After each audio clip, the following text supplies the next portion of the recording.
There are whispers in the quiet places of the Imperium, murmured by veterans whose armor bears scars older than some star systems, spoken only when the lumen strips flicker and the corridors fall into uneasy stillness. They say that a Space Marine's oath is not merely a vow but a chain that binds deeper than flesh, deeper than gene seed, deeper even than faith. They say the Emperor's angels of death do not simply obey, they embody obedience, carved from duty the way a sculptor carves a future from stone. Yet even stone can fracture, and even an angel can falter. When that happens, the consequences are not judgments, they are transformations, they are endings. And in rare, dreadful cases, they become beginnings darker than any battlefield a mortal could imagine. Such is the fate of the Space Marine who disobeys. If these forbidden truths of the Adeptus Astartes stir something in you, curiosity, dread, reverence, then stay with us. Share this message, lend your voice to the growing choir, and subscribe so that each new revelation finds you as swiftly as a bolt around seeking its mark. We walk into shadow now, and it is best not to walk alone. The first sound I remember from that day was the slow grind of ceramite shifting against stone as I knelt in the reliquary hall, my armor locking into place with a muted thrum that vibrated through my bones. The chamber was vast and shadowed, built in ages when the chapter's fortress monastery still smelled of fresh mortar and unblooded steel. Now it carried the scent of oil-soaked incense, the metallic tang of polished weapons, and that faint, persistent ozone whisper that clung to every place where power armor slept. Columns carved with Gene Saga motifs stood like silent sentinels, their surfaces worn by centuries of gauntleted hands. Cold light from narrow stained glass slits painted distorted images across my helm. Triumphs, martyrdoms, the Emperor enthroned in eternal vigilance. All of it watched me with a solemnity that felt accusatory. I remember trying to steady my breathing, though such efforts were pointless. The Laraman organ ensured my blood flowed perfectly. My secondary heart beat in measured cadence. My mind was trained to hold steady under the weight of war. But fear is not always a matter of biology. It comes from deeper places, shadowed recesses where memory lives. I felt it then, spreading through the spaces my augmetics could not reach, crawling along the quiet corners of my mind like frost forming across a viewport. I had fought in war zones where the sky burned red with plasma storms and slabs of earth cracked under the feet of charging orcs. None of that had shaken me. Yet standing alone before my superiors before judgment, I felt exposed in a way no battlefield had ever achieved. A pair of heavy doors rumbled open at the far end of the chamber. Their movement sent echoes rolling up into the vaulted gloom. 2 chaplains entered first, clad in black armor adorned, with bone icons and purity seals that fluttered slightly with each footfall. One was Chaplain Varikar, a towering figure whose skull helm reflected the pale light like a polished relic.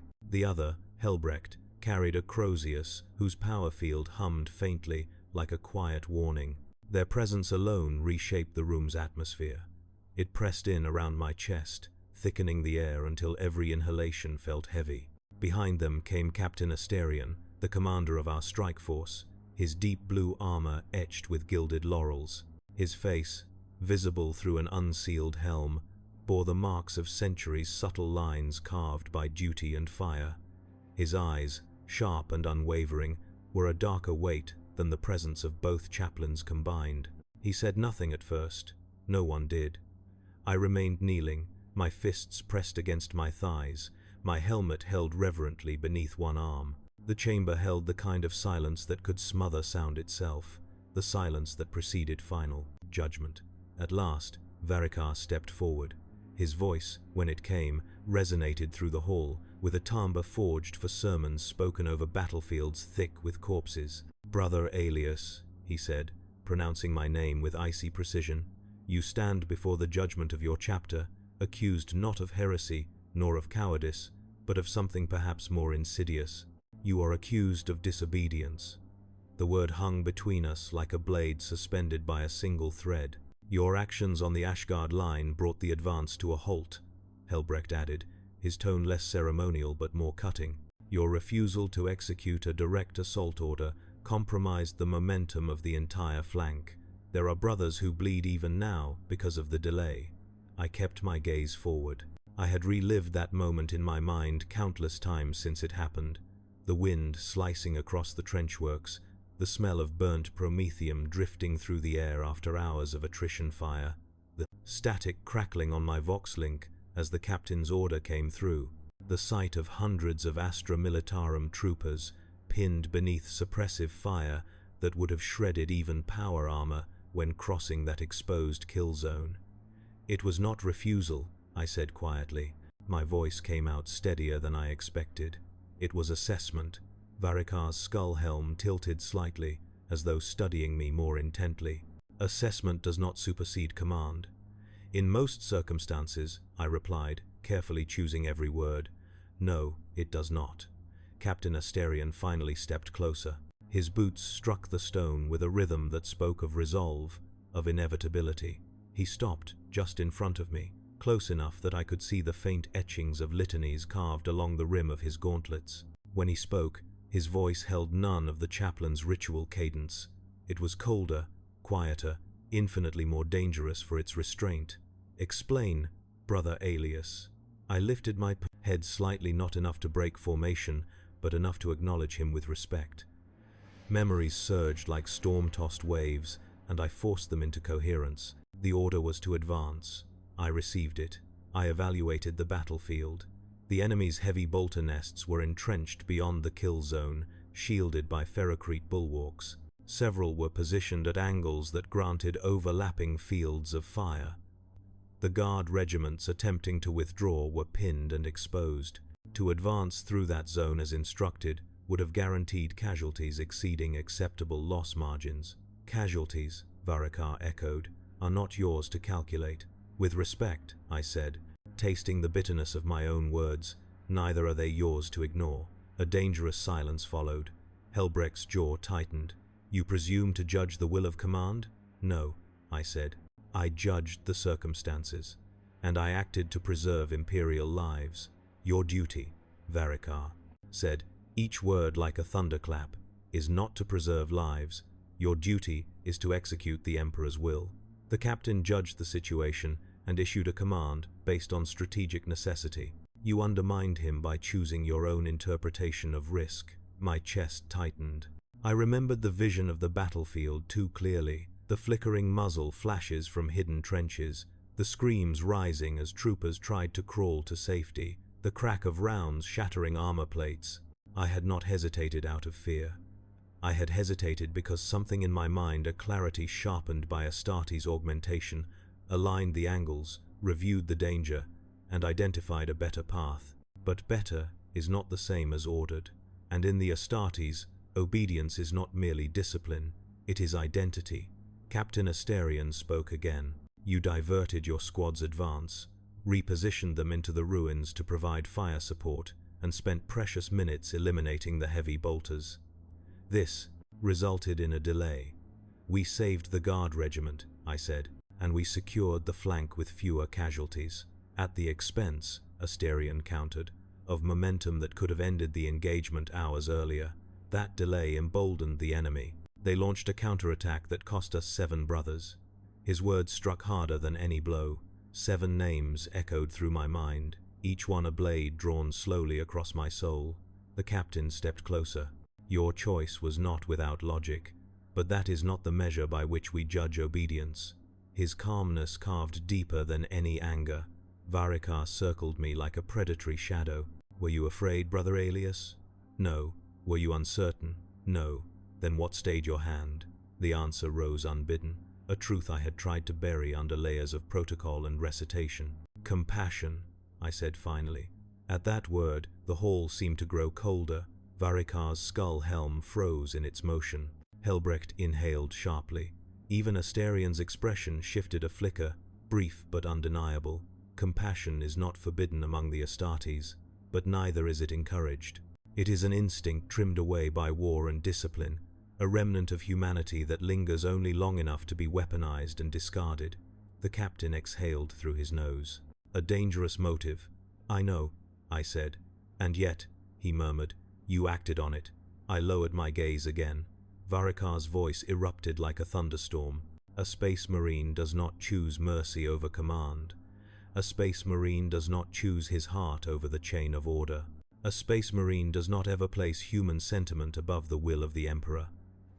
Helbrecht placed a hand on Varika's pauldron, silencing him. Then he stepped in front of me, staring down with eyes that had seen centuries of loyalty, sacrifice, and broken brothers.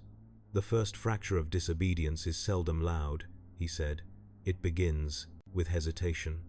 A moment in which a brother believes his judgment could surpass the chain of command. That hesitation spreads, corrodes, infects.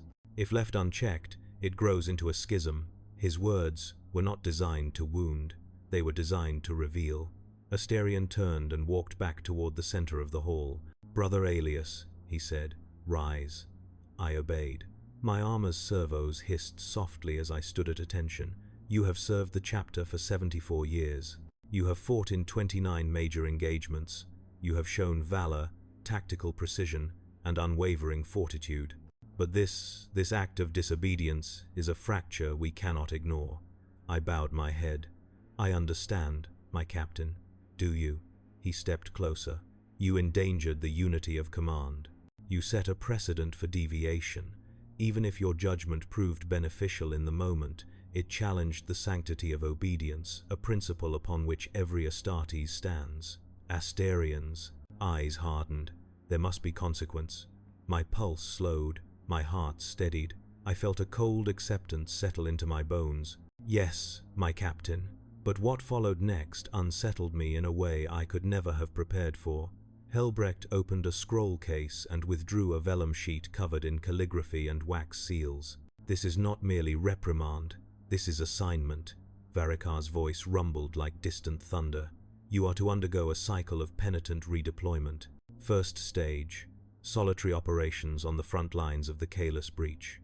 No support, no reinforcement.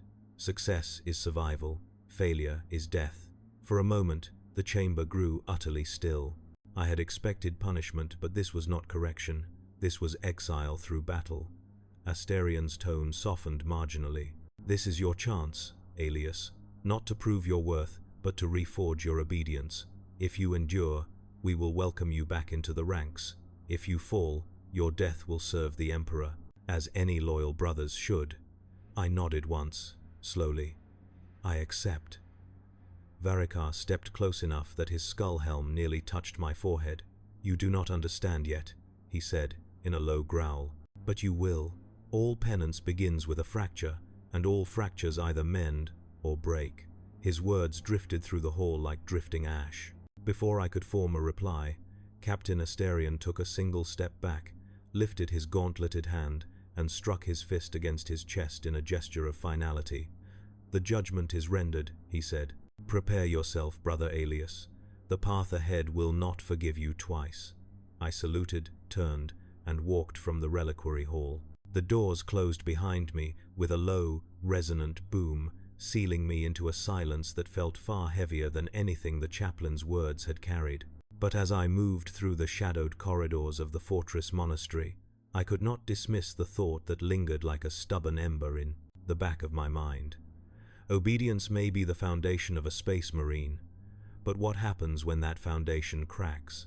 And worse still, what grows through the fracture? As I approached the arming chambers, the vox hymns of the Reclusium echoing from above, I realized that Chapter 1 of this ordeal was not the judgment itself.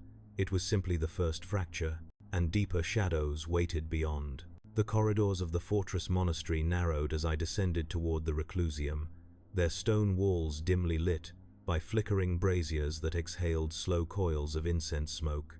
The flames cast dancing patterns across the carvings of ancient oaths etched into the walls, each rune hollowed by centuries of reverent tracing. As I walked, the familiar hum of the monastery seemed muted, as though the structure sensed the judgment carried upon my shoulders and drew back into a solemn, watchful quiet. Even the servitors I passed appeared subdued, their mechadendrites curled inward, their optic lenses dimmed to respectful silence.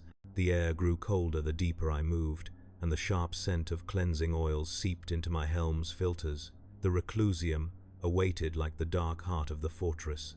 Its entrance was marked by a towering obsidian door, inlaid with a relief depicting a marine kneeling beneath the Emperor's light.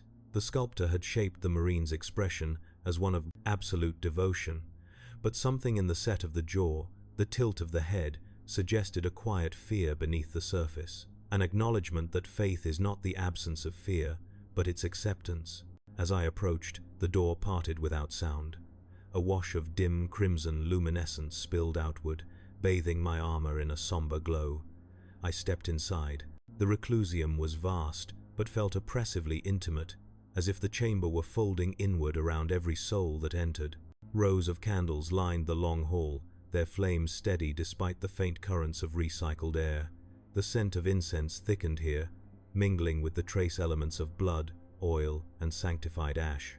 Statues of chaplains long dead stood solemnly in alcoves, their skull helms staring down like silent judges waiting to hear confessions they already knew. Only two figures stood at the center of the chamber, Chaplain Varikar and Chaplain Helbrecht.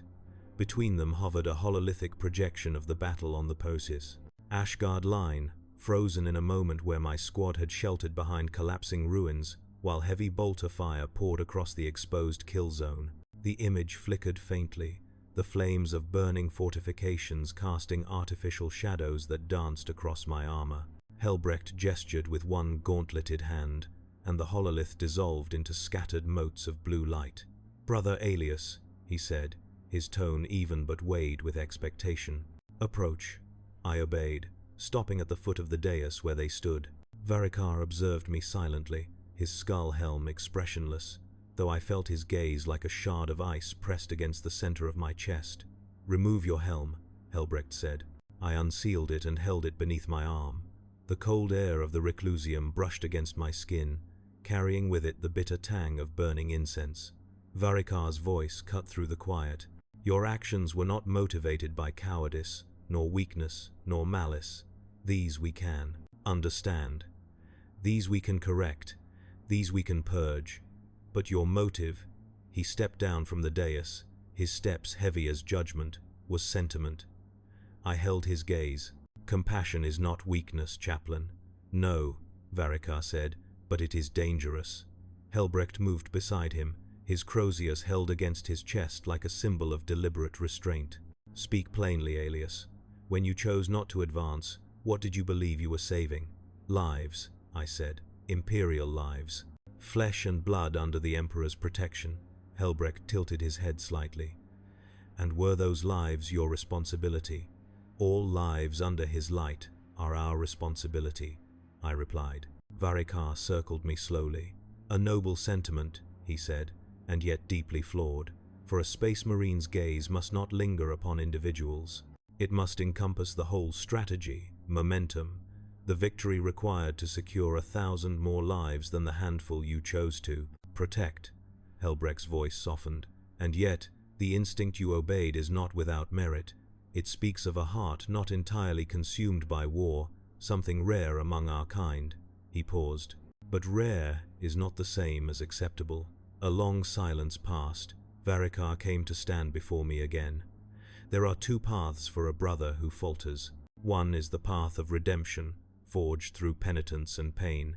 The other," his voice lowered into a near growl, "the other is termination, sealed by ritual."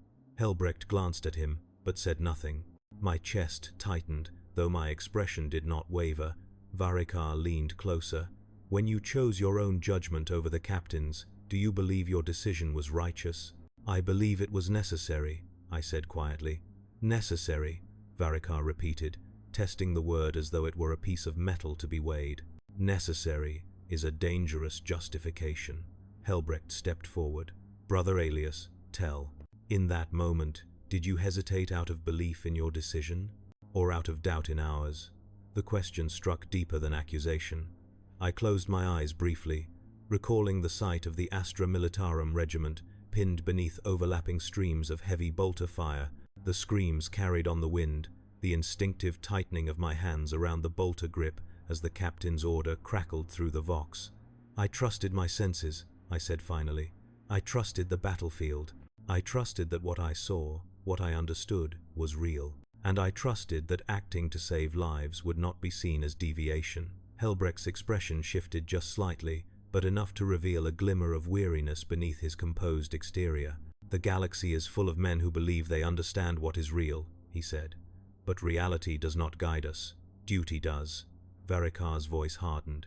"Duty alone, without exception." Silence again. Then Helbrecht gestured toward a side chamber. "There is something you must see." As they led me through an arched doorway, the chamber beyond expanded into a smaller sanctum filled with relics encased behind plasteel barriers. Some were weapons too ancient to be wielded. Others were scrolls inscribed with oaths written in the blood of long-fallen heroes. But at the center of the room stood a stasis field containing a single, massive gauntlet, blackened, scorched, the fingers twisted as though caught in a desperate final gesture. "This," Varikar said, "belonged to Brother Sergeant Lorne." I knew the name. Every battle brother did. Lorne had been a legend, loyal, unyielding, a warrior whose deeds were etched into the walls of the Hall of Triumphs. "He disobeyed," Varikar said. My heart lurched. "Brother Lorne?" "Yes," Helbrecht said, "decades before your ascension. He broke formation during an assault to save a squad of guardsmen trapped beneath collapsing rubble. His motive, like yours, was compassion." "What happened to him?" I asked, though the answer weighed heavily in the air.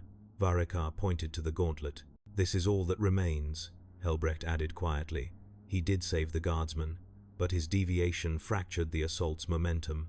The enemy regrouped. Lorne was overwhelmed. Only this gauntlet was retrieved." A cold ache spread through my chest. Varikar's voice softened only by a fraction. "We do not punish you for feeling. Even we, clad in iron and oath, remember what it is to be human. But we punish you because feeling is a path that leads to ruin when allowed to dictate action." Helbrecht spoke next. "We must determine whether you possess the capacity for realignment, whether your fracture can be mended. The captain has assigned you to the path of penitence, but the final decision rests here." I inhaled the chill air slowly. "What must I do?" Varikar gestured toward the center of the room, where a raised platform waited, beneath a suspended incense burner. "You will undergo the rite of revelation." The words felt heavy, even to my gene-enhanced ears. I had heard of the rite, spoken in whispers by neophytes too young to understand its severity. A ritual of introspection, guided by chaplains, meant to strip away illusions and expose the truth buried within a warrior's soul. The platform was cold beneath my knees as I knelt. Helbrecht moved to stand behind me. Varikar approached with a censer filled with smoldering incense, from which swirled a thick fog that smelled of ash, sanctified oils, and something faintly metallic. Varikar began to chant. The words were ancient, older than the Imperium, some said. They rolled through the chamber like waves of static, their rhythm steady and relentless. Helbrecht placed his hand on my helmless head, the weight grounding yet suffocating. His Crozius hummed faintly beside me, sending tingling vibrations down my spine. The incense thickened, engulfing my senses. The world dimmed, my breathing slowed, my hearts beat out of rhythm, then realigned as though guided by invisible hands. In the darkness, a whisper slithered across my thoughts. "What did you think you were doing, Alias?" The voice was not mine, not human. It was the echo of doubt given shape, the specter of hesitation manifested as accusation. I tried to steady my mind, reciting battle litanies, but the whisper grew louder. "Did you believe you could save them? Did you think yourself wiser than your captain? Did you believe your heart was a compass, pointing toward righteousness?" Images flashed behind my eyes, troopers crying out for help, the cold fire of my bolter as I suppressed the heavy nests, the cries of my squad as they followed my command instead of the captain's. Another voice emerged, lower, colder. "You did not hesitate to save them, but you hesitated to obey." My breath caught. I saw Varikar's skull helm swim into the edges of my vision, glowing faintly through the swirling incense. Helbrecht's hand pressed harder against my head, grounding me, even as the ritual sought to peel back the layers of my mind. A new image formed. 7 brothers lying broken amidst the ruins after the counterattack, their armor cracked, their blood pooling into the dirt. 7 warriors dead because the momentum had faltered. "You chose the few," the whisper hissed. "And so the many paid the price." My jaw clenched. I felt something like a blade carving into the base of my skull, as though truth itself demanded entry. But another thought surfaced, quiet yet unyielding. If I had obeyed blindly, more would have died. The whisper recoiled, but only slightly. You justify yourself still, because I must. You think yourself righteous. No, I think myself responsible. The whisper fell silent. The incense thinned. I felt Helbrecht lift his hand from my head. Varikar's chanting tapered off. My vision returned in slow pulses of dim red light. The chaplains regarded me with unreadable expressions. Helbrecht's voice broke the quiet. The rite has revealed no corruption, no heresy. Your heart is flawed by sentiment, but not by falsehood. Varikar nodded slowly. But flaws can break a brother. Finally, Helbrecht stepped directly in front of me. We cannot purge your compassion, nor would we choose to, but we can teach you to master it, to place it beneath duty rather than above it. Varikar's voice rumbled like distant thunder. This is your chance, Alias. Use your penitent path to reshape yourself. If you return to us, you will do so forged anew. And if I fail?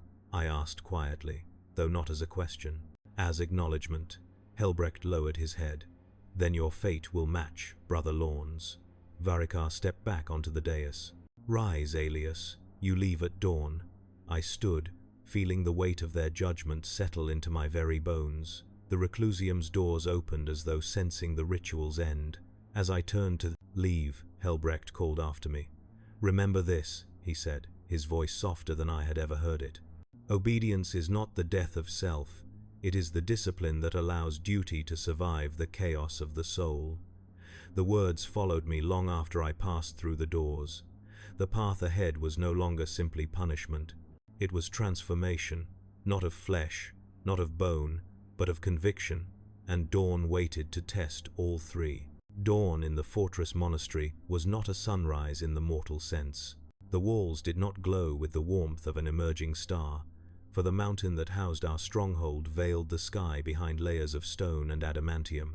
Instead, dawn arrived through the deep hum of awakening machinery, the slow brightening of lumen strips along the arming corridors, and the distinct thunder of hundreds of Astartes preparing for war. It was a sound felt more than heard, a pressure in the bones, a rising tide of purpose. I stood alone in the arming chamber assigned to penitent deployments. Unlike the ornate vaults where the honored brothers prepared, this chamber was stark, bare metal, dim lighting, rust creeping along the edges of unused racks. The air carried the scent of cold ceramite and machine oil, sharp and unforgiving. A solitary servitor approached me along a rail, its arms carrying my armor piece by piece. The machine's vox emitted a faint monotone prayer as it worked fragments of devotion corrupted by glitching circuitry. I removed my robes and stepped forward into the frame where my armor awaited. The servitor lowered the chestplate first. Its weight settled onto my shoulders with the familiar heaviness of duty. The servo clamps locked with mechanical finality. Greaves and vambraces followed, each piece sealing with a hiss of pressurized air. As the helmet lowered, I felt my world narrow into the filtered clarity of the autosenses. The tactical display flared to life at the edge of my vision. My breathing slowed, my minds fused into unity. But even in the armor's embrace, the judgment of the chaplains weighed upon me like an unseen layer of ceramite. The doors ahead groaned open. Captain Asterion stood waiting in the corridor beyond. His presence commanded the entire space around him. Even the hololithic map projections seemed to dim in obedience. He surveyed me in silence, measuring not the armor on my body, but the fracture within my spirit. "You are prepared," he said, though it was not a question. "I am." He nodded once. "Then the first stage of your penitence begins." We walked together down the corridor, each step echoing off the vaulted ceiling. As we approached the strategium, the distant roar of thunderhawks preparing for launch reverberated through the walls. The vibrations mixed with the solemn chanting of serfs polishing relic blades, creating a strange harmony of war and worship. Inside the strategium, the hololithic display illuminated the dim chamber. A continent-sized section of a war-torn world floated above the table, its landscape scarred by bombardment craters and ash dunes. The air stank faintly of incense and overheated projectors. Captain Asterion gestured toward the image.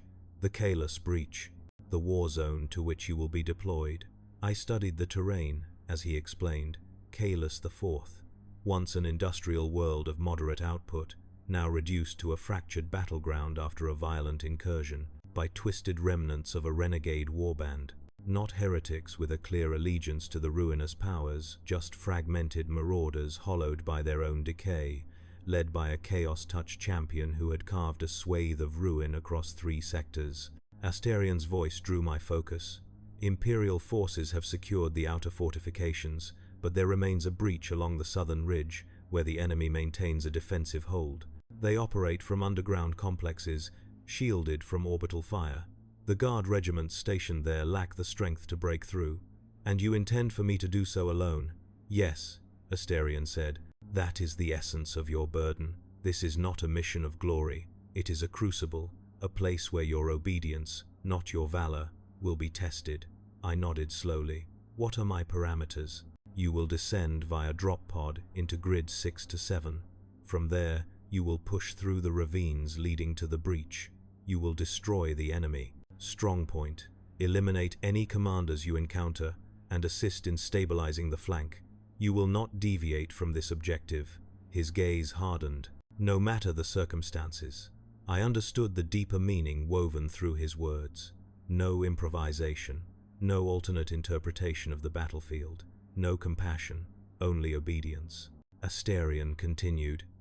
You will operate without squad support. A single tech marine will remotely monitor your armor's vitals, but no intervention will be provided unless you are near death. Should you attempt to deviate from the mission, your armor will lock, and the tech marine will deactivate your systems. A cold pulse moved through my veins. I had heard of such measures. Astartes' armor obeyed its wearer, but in cases of penitence, the chapter retained the authority to override. It was both a safeguard and a clause of absolute trust, or absolute doubt. Asterian rested a heavy gauntlet on the edge of the hololith. The projected light refracted across his armor, bathing him in ghostly blue. Success means your fracture may yet be mended. Failure means you will die without dishonor, but also without redemption. I bowed my head. I understand. He gave a single, silent nod. Then go. The order tugged at something buried deep within me, where obedience still held strong. It carried the weight of tradition, of expectation, of the chain that bound every Astartes to his duty. As I left the strategium, the path ahead took me through the Hall of Heralds, where banners celebrating ancient victories draped from the rafters. Their fabric murmured as I passed. Brothers of legend stared down from massive portraits, some known to me, others forgotten by the galaxy but immortalized by our chapter. I wondered how many had walked the penitence path before me. I wondered how many had returned. The drop pod awaited on the launch deck, a dark iron coffin lined with restraint clamps and hydraulic braces. Thunderhawks roared across the cavernous hangar, their engines shaking the deck plates. Serfs rushed to and fro carrying ammunition crates, oiling power weapons, chanting rites of ignition. A storm of activity encircled me, but I stood at the center of it untouched, an island amid a crashing tide. A tech marine approached, his red armor gleaming with the polish of unyielding discipline. Mechadendrites writhed like metallic serpents at his back, adjusting tools and auspex systems. His voice crackled with vox filter distortion. Brother Alias, stand ready for armor sanctification. I raised my arms as he began the rites. Each gesture was precise, each incantation spoken in monotone Binharic. He traced the sign of the Imperial Aquila across my chestplate, daubing sanctified machine oil onto the joints. The mechadendrites tightened bolts, calibrated auto-senses, checked internal feeds. Armor Command Override Protocol engaged, he announced. Do not break mission directive. If you deviate, the system will shut down mobility. I felt the faint click of locks engaging inside the neural interface, like cold fingers brushing the edges of my thoughts. Understood, I said. Board the pod. I stepped into the drop pod and braced myself as the clamps sealed around my armor. The interior lights flickered, warning glyphs flashed and dimmed. Hydraulic pressure built beneath the floor. The pod sealed. Darkness. Then a low rumble vibrated through the metal. Launch. The pod fired into the void like a spear. My body pressed into the harness, the force shaking my bones. Through the roaring vibrations, the only sound in my ears was my own steady breathing. When the pod pierced the atmosphere of Kalis IV, fire wreathed the exterior. The hull screamed as friction tore at it. Alarms blared, my auto-senses flickered, the pod rattled violently. Then, impact. The pod slammed into the ground, cratering the earth around it. Dirt and ash rained across my armor. The restraints released. The doors blasted outward with hydraulic force. I stepped onto the surface of Kalis IV. The world was grey. Not the soft grey of overcast skies, but a harsh, suffocating grey birthed from war. Ash drifted like snow. Smoke hovered in stagnant layers. The air tasted metallic, tinged with promethium fumes and the faint ozone of recent gunfire. Ruined manufactorums loomed like broken teeth across the horizon, their towers bent inward as though hunched in mourning. My vox crackled with the voice of the tech marine. Vital signs, stable. Proceed to grid 6 to 7. I moved. The ground was cracked and unstable, riddled with scorched earth and debris. In the distance, the staccato of lasfire became a rhythmic pulse, sporadic, desperate, uncoordinated. The guard regiments were still engaged. But the penitent's directive burned through my thoughts. Do not intervene unless it serves the mission. I passed the remnants of a shattered transport vehicle. Inside, guardsmen lay scattered, in positions suggesting their final moments were spent in panic. Helmets cracked, flak armor shredded. The smell of blood clung to the air. A wounded trooper reached toward me with trembling fingers, blood pooling beneath his torso. Angel, please. My instincts surged, my feet halted. But the directive pulsed in the back of my mind like a drumbeat. Mission, obedience, no deviation. I forced myself to step past him. The weight of that single step felt heavier than all my armor combined. His outstretched hand brushed the earth, leaving a faint streak in the ash. The path narrowed into a ravine. The enemy had chosen this terrain well. Sharp cliffs rose on either side. If they held entrenched positions above, this place would become a death corridor. As I advanced, shapes emerged at the ridge, twisted silhouettes, rusted armor plates hammered into crude forms. Colors once belonging to loyal chapters, but now distorted by the taint of corruption. They carried bolters, autoguns, scavenged blades. The renegades opened fire. I dove into cover as rounds tore into the ravine floor, kicking up fountains of dust and ash. My armor's targeting systems activated. I opened fire with disciplined bursts, each bolter shot thundering like a miniature storm. The recoil felt grounding, anchoring me in the clarity of combat. Several traitors fell, others retreated into side tunnels carved into the rock. I advanced. The tunnels reeked of old blood and engine fumes. Flickering lamps cast erratic shadows across the walls. I moved with controlled precision, my senses absorbing every vibration and sound. A renegade lunged from the shadows with a chain blade. I caught his wrist, crushed it, and drove my combat knife into his collarbone. His scream echoed briefly before fading. In the next chamber, 3 mutants charged. Their bodies were bloated with unnatural growths, eyes glowing faintly. I dispatched them with swift efficiency bolter rounds, a snapped neck, a blade through a warped heart.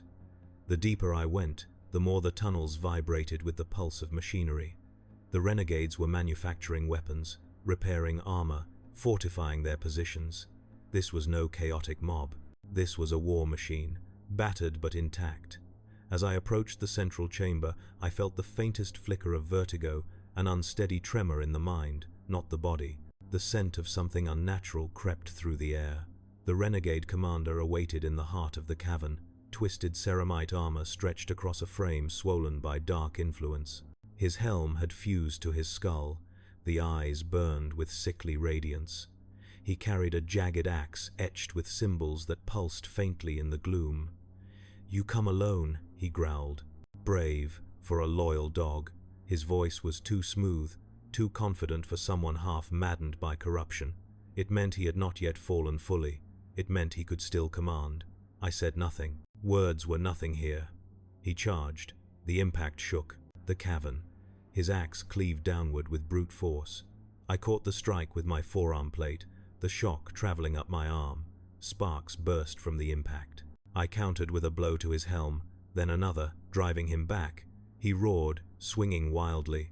His movements were powerful, but lacked discipline. I exploited every opening. A feint, a parry, a strike against the corrupted joint of his gauntlet, a knee against his abdomen. The axe fell from his weakening grip.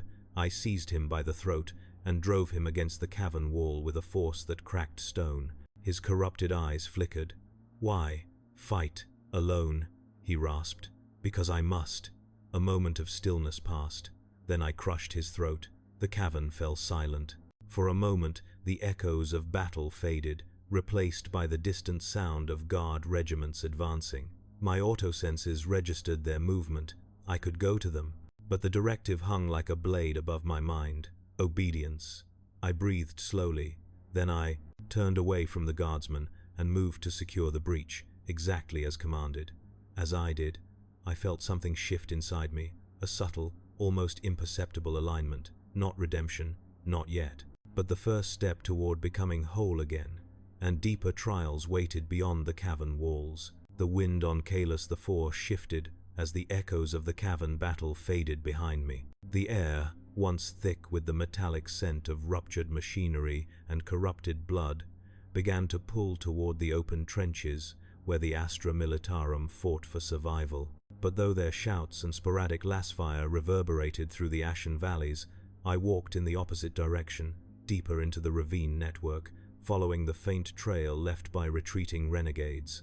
My mission was to secure the southern breach, not to reinforce the embattled guard regiments. The directive pulsed in the back of my mind like a silent drum, each beat reminding me that every step I took must align with the captain's command. The memory of the dying soldier who had reached for me earlier remained etched in my thoughts, but I walled it off. This path was not one of mercy. The ravine narrowed into a winding trench carved over months of desperate war. Jagged rock formations rose above like frozen waves, their shadows stretching long across the ash. The ground trembled intermittently, not from the distant artillery of the guard, but from low-frequency vibrations emanating from deeper underground. The renegades had not abandoned this area entirely. Something beneath the surface still pulsed with life. The autosenses in my helm displayed faint heat signatures far ahead, but the rock walls distorted the readings. I moved in silence, the weight of my armor blending with the terrain's natural echo. As I advanced, I passed more signs of war, scattered ration tins, broken las packs, discarded helmets half buried in soot. A set of fresh tracks caught my eye, clawed and heavy. They looped erratically, suggesting panic or pursuit. A few paces beyond, a smear of dark blood streaked the rock, still glossy in the fading light. My grip tightened on my bolter. Whatever had passed through here was either wounded or had been dragging something wounded. The trench curved sharply. I halted. Ahead, 3 Astra Militarum troopers cowered behind a collapsed barricade, their uniforms shredded, their faces ghost-white with exhaustion. They were the last remnants of a squad, retreating blindly through a maze that no longer offered safety. Their eyes widened at the sight of me. Relief flickered across their expressions with almost painful clarity. "Emperor, you're Astartes," one whispered, voice cracking. They scrambled toward me, one limping, another clutching a charred stump where his lasgun had been. Their desperation pressed against me like a physical weight. My orders were a chain around my throat, tightening with every heartbeat. "Please help us," the limping soldier gasped. "They took our sergeant, dragged him into the tunnels. Something's down there, something not human." His plea struck deeper than a blade. My mission directive overrode the impulse to answer. The Tech Marine's distant voice echoed in my helm, reciting vitals and maintaining vigilance, as if sensing my hesitation. The override systems thrummed faintly, warning me of the invisible leash tethering my will to obedience. "I cannot deviate," I said. The words tasted like ash. The soldiers stared as though I had struck them. One began to shake, tears forming unbidden. "But you're one of the Emperor's angels. You're supposed to protect us." That sentence carried a force I had not anticipated. It bypassed armor, bypassed doctrine, bypassed the deep scars of penitence. It pierced the core of who I had once been, supposed to protect, supposed to save, supposed to be more than a weapon. I turned away before the expression on their faces could etch itself permanently into my memory. My boots carried me down the path toward the breach, every step feeling like an insult to the oaths I had sworn as an Astartes. The wind shifted again, then the screaming started. It wasn't human. The sound rippled across the ravine with unnatural resonance, like metal being torn apart by unseen claws. The troopers behind me froze. Lasfire erupted in frantic bursts, followed by gurgling cries. The auto-senses detected rapid movement, 4, 5, 6 shapes, dropping from the cliffside into the trench with predatory speed.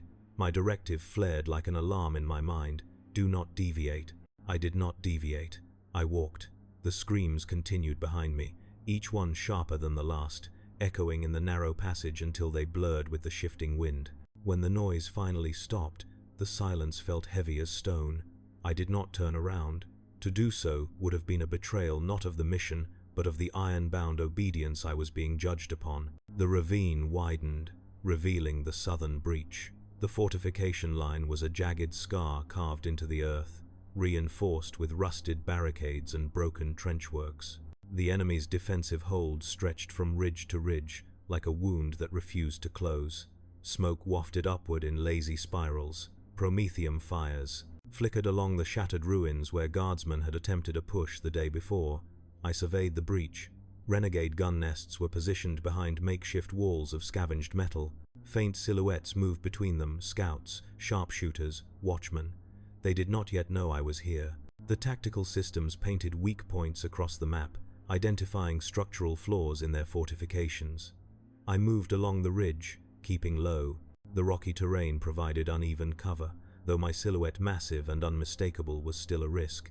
I reached the edge of the breach and peered down. A heavy gun emplacement, manned by 2 renegades, scanned the perimeter. They wore remnants of power armor, the plates cracked and pitted.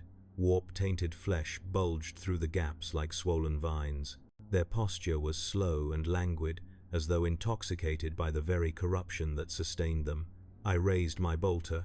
2 shots, 2 bodies collapsing against the iron wall with dull thuds. I moved like a shadow of death across the ridge, eliminating sentries one by one. Some noticed me too late, lifting their weapons in desperation. Others attempted to flee, only to fall with bolter rounds tearing through their mutated forms. When I reached the inner defenses, the enemy rallied. The renegades poured from the trenches, shouting oaths to dark powers whose names slipped like poison through the air. They charged without fear, believing their corruption would shield them. It did not. I carved through them with brutal precision.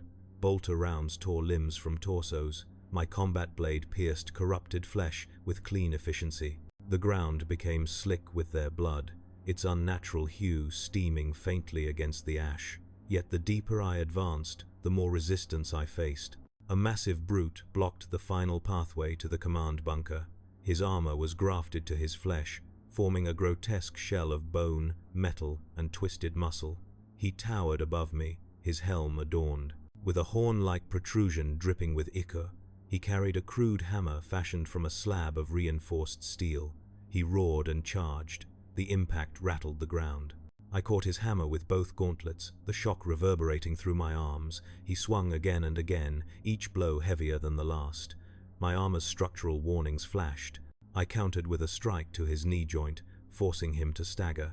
He retaliated by slamming his shoulder into me with bone-crushing force. My back collided with a rock outcropping. The brute raised his hammer for a killing blow.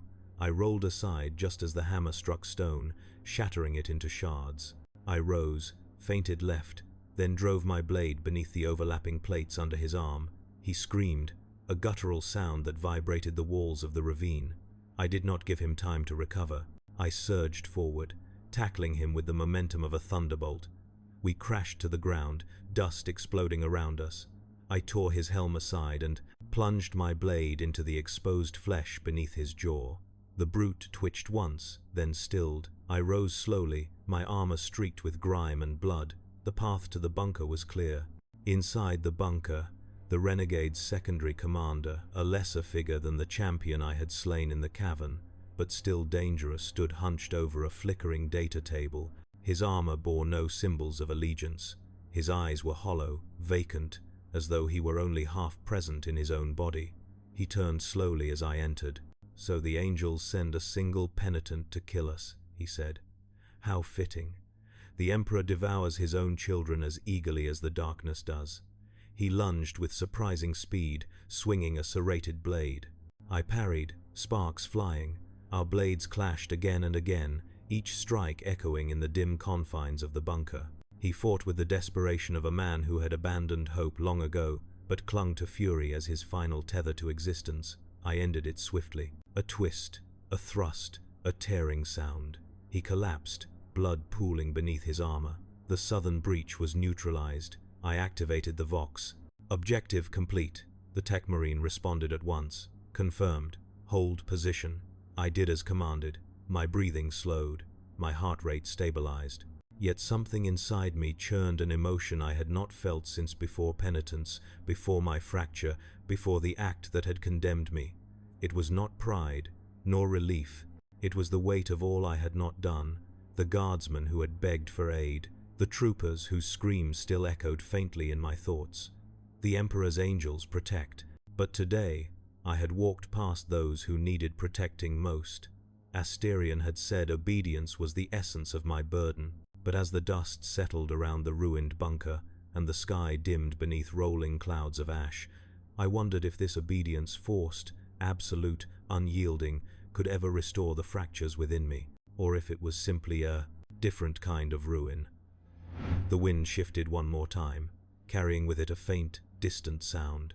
Something approaching, not from the enemy lines, not from the guard, something heavier, measured, purposeful, and unmistakably Astartes. The tremor in the air deepened until the dust at my feet began to rise in small, trembling spirals. It was not the vibration of artillery, nor the rumbling advance of armor across distant plains. This was a cadence, older and heavier, calculated, deliberate, unmistakably shaped by ceramite greaves cutting through ash, as though the world itself bowed to every step. The presence approached with the inevitability of judgment. My helm adjusted the Auspex readouts on instinct, but I had already guessed who it was before the silhouette resolved through the haze. The first figure emerged from the drifting soot like a statue carved from midnight, a warrior in pitch-black armor adorned with bone-white trim, his helm fashioned into the snarling visage of a skull. The symbol etched across his breastplate was not that of my chapter, nor any I had served beside. It was the sigil of the Reclusium, a chaplain. Behind him came two more, their armor a deep crimson with accents of gold that caught the dying light. Their steps were synchronized, their presence as silent and immovable as monolithic guardians carved upon ancient temples. Though they bore the markings of the Librarius, they radiated nothing of psychic fire, only shadowed restraint, as if each held an ocean of thought that remained sealed behind expressionless helms. The chaplain reached me first. I knelt without hesitation, lowering my head, the weight of my armor suddenly feeling insufficient to bear the gravity of the moment. His shadow fell upon me completely, as though blotting out the sky. For a heartbeat, he said nothing. The silence stretched, punctuated only by the soft hiss of promethium fires still guttering along the breach and the faint pop of cooling metal from the slain renegade commander behind me. When he finally spoke, his voice carried through the Vox like a funeral bell. "Rise, brother."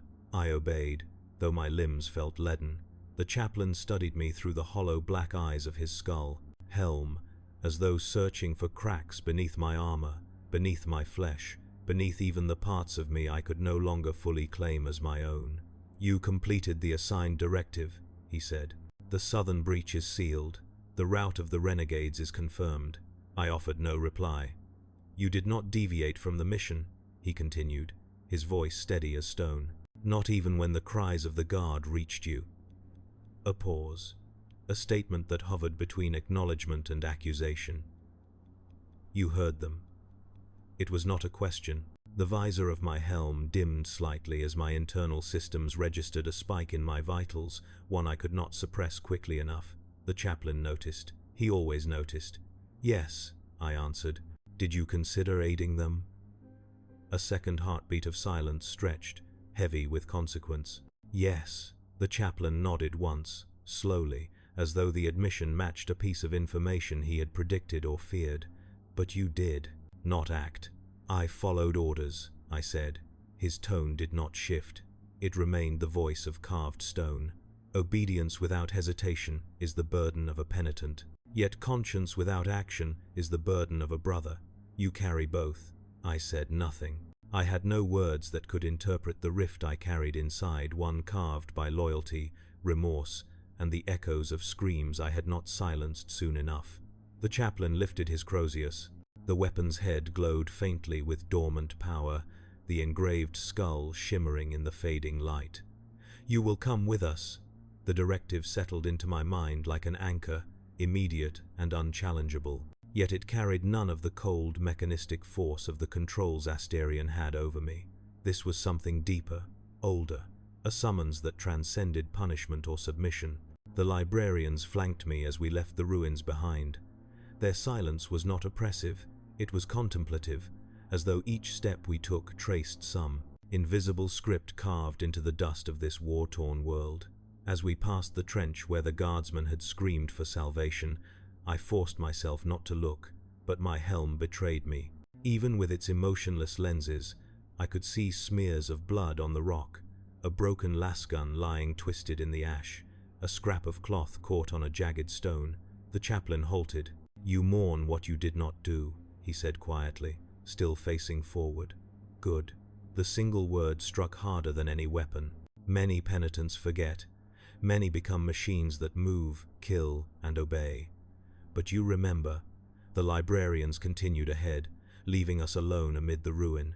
Do you know why that matters? The chaplain asked. I hesitated. Because conscience tempers obedience. His helm turned toward me slowly. No, the word landed like a blow. It matters because conscience is the last proof that you have not surrendered your place among the Emperor's sons. A Marine who feels nothing can obey flawlessly, but he is already lost. He began walking again, and I followed.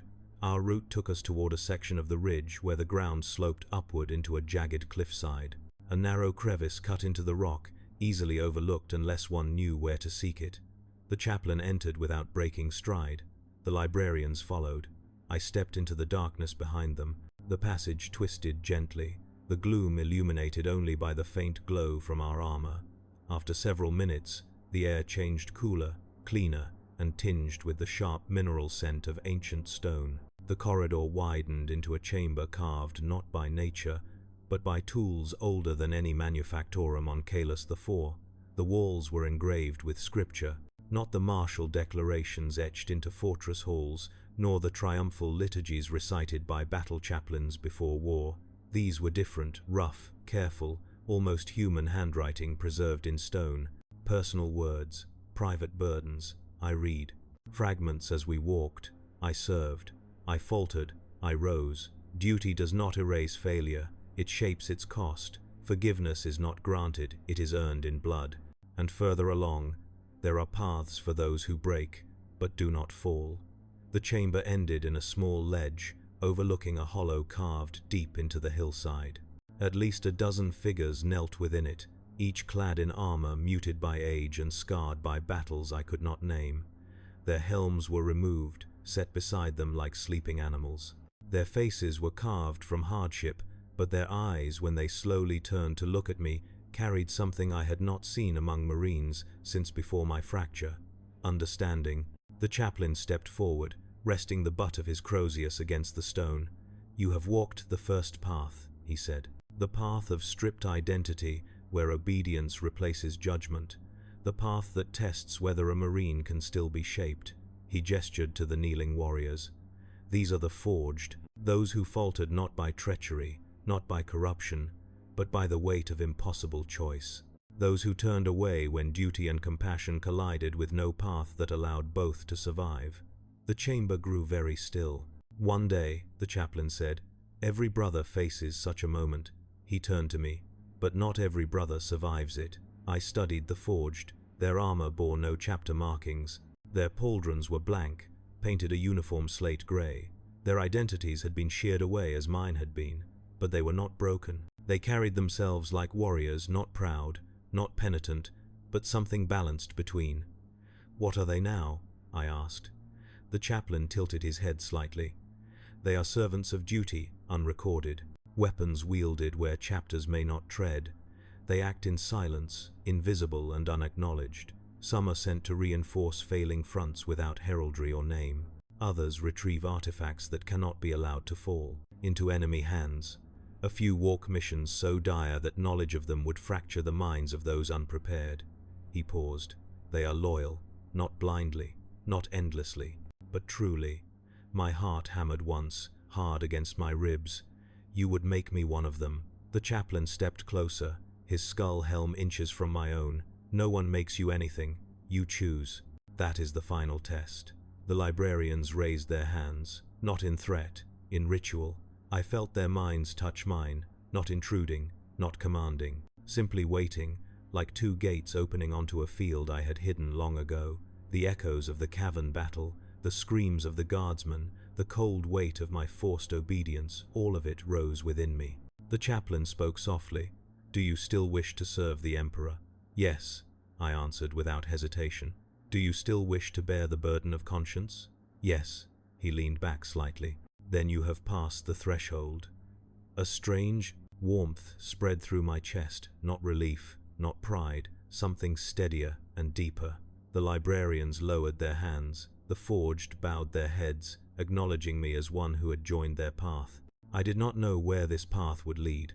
Missions unrecorded, battles unnamed, glory denied, a service that existed in silence rather than song. But I knew one truth with absolute certainty. I had not been cast aside. I had not been unmade. I had been redefined. The chaplain turned and gestured toward a side passage illuminated by a faint blue glow. "Your armor will be repainted, your heraldry erased, your past recorded only in the sealed chapters of the Reclusium. Ahead waits your new directive, and your new brothers." I followed him. The passage widened into a vault lit with pale lumen orbs. Racks of armor stood in pristine rows, each set marked with the gray of anonymity. Tech adepts moved silently among them, preparing gear for the next silent warden of the Imperium. As I stepped toward the central dais, the chaplain placed a hand on my shoulder, the gesture surprisingly gentle despite the ceramite gauntlet. "You disobeyed, brother, and for that, you were broken." He lifted his crozier slightly. "But you learned why, and for that, you have become something new." I removed my helm. The air within the vault was cool and still. I felt the weight of the moment settle into my bones like a vow forged in fire. "Brother," the chaplain said, "welcome to the last allegiance." The lights dimmed. The vault doors closed. And in the quiet that followed, I breathed not as the penitent I had been, nor as the fully reinstated Astartes I could never again become, but as something else. A warrior who bore both obedience and conscience, a blade sharpened in silence, a sentinel who would fight in the dark so others could still pretend the light was pure.